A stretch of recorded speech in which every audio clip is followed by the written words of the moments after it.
name is Isabella St. Clair, and this is my informative speech.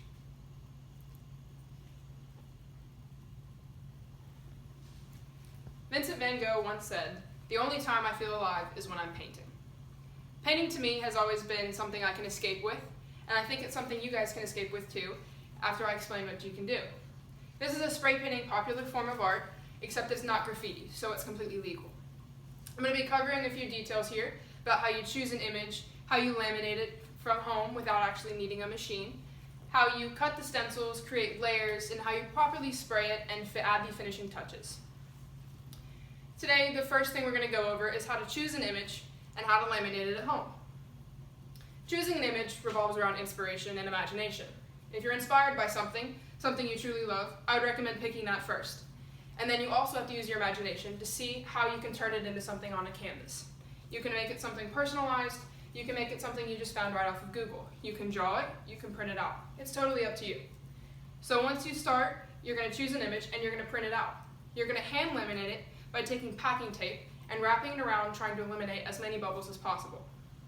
Once you've laminated it, you look at it, you count how many colors there are, and when you find these colors, you then realize how many layers you have. I'll discuss layers in a second, but when you find out how many layers you have, you print out another sheet for each layer that exists. You laminate each sheet, and then you'll begin with the cutting. Beginning with the cutting stencils, you have to laminate it first, and then you're going to cut each layered sheet with as many details as you can, and you only cut out each part of the same color.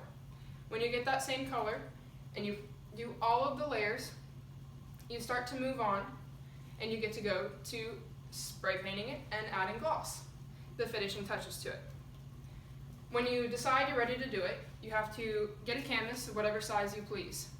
When you get that size, you decide whether or not you're going to leave the background white, like this one is here, or you choose a color for it.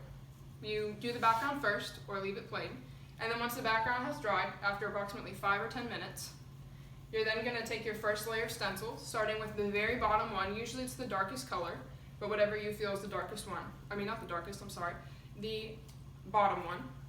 You'll lay that on first. You'll cover the surrounding images so you don't get overcast, overspray, however you like to refer to it.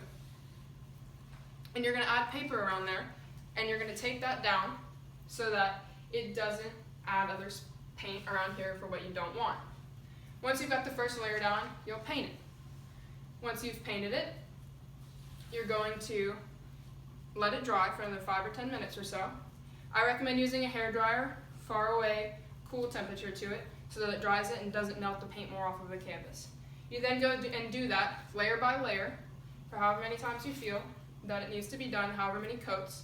And then once you've completed that, you let it dry, and then you add a layer of clear coat on top of it and let that dry as well. You have options for clear coats. There's a matte and there's a glossy. It's totally up to you. It's all determined by preference. And whatever you'd like to do, you can do that, put it on there, and then let it dry. You've then created your own personalized spray paint masterpiece, which is totally legal. It's not graffiti. After that, you have to sign it. You don't have to sign it, but according to artbusiness.com, signing your art means that you have officially completed it and that it is ready to be seen by the public eye. Don't forget to sign your piece.